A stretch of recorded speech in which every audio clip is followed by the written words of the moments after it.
বিশ্বকাপের ফাইনালে আর্জেন্টিনাকে ১-০ গোলে হারিয়ে শিরোপা জিতেছে স্পেন।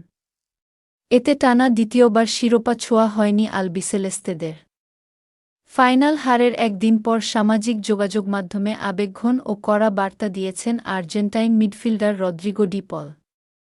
ইনস্টাগ্রামে দেওয়া এক পোস্টে তিনি আর্জেন্টিনার ব্যর্থতার অপেক্ষায় থাকা সমালোচকদের তীব্র ভাষা আক্রমণ করেছেন। আজ আমি দেখতে পাচ্ছি, কত মানুষ আমাদের পতনের অপেক্ষায় ছিল।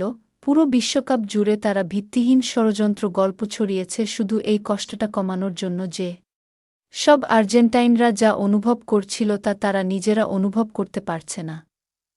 ডিপল লেখেন, আজ আমি দেখতে পাচ্ছি, কত মানুষ আমাদের পতনের অপেক্ষায় ছিল। পুরো বিশ্বকাপ জুড়ে তারা ভিত্তিহীন ষড়যন্ত্র গল্প ছড়িয়েছে শুধু এই কষ্টটা কমানোর জন্য যে সব আর্জেন্টাইনরা যা অনুভব করছিল তা তারা নিজেরা অনুভব করতে পারছে না। কারণ আমাদের হাসি তাদের বিরক্ত করে, আমাদের পথচলা তাদের অসহ্য লাগে। কিন্তু এসবই প্রমাণ করেছে আমাদের জার্সির প্রতি ভালোবাসা ও আবেগ সবকিছুকে জয় করতে পারে।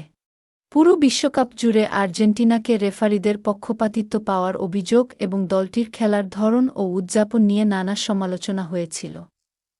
ডিপলের এই বক্তব্যকে অনেকেই আন্তর্জাতিক গণমাধ্যম এবং বিভিন্ন দেশের সাবেক ও বর্তমান ফুটবলারদের উদ্দেশ্যে বার্তা হিসেবে দেখছেন। বিশ্বকাপ হারানোর গভীর হতাশাও প্রকাশ করেছেন ডিপল। তিনি লেখেন, সবচেয়ে বড় কষ্ট এই যে আমরা বিশ্বকাপটা আবার আমাদের দেশে নিয়ে যেতে পারিনি।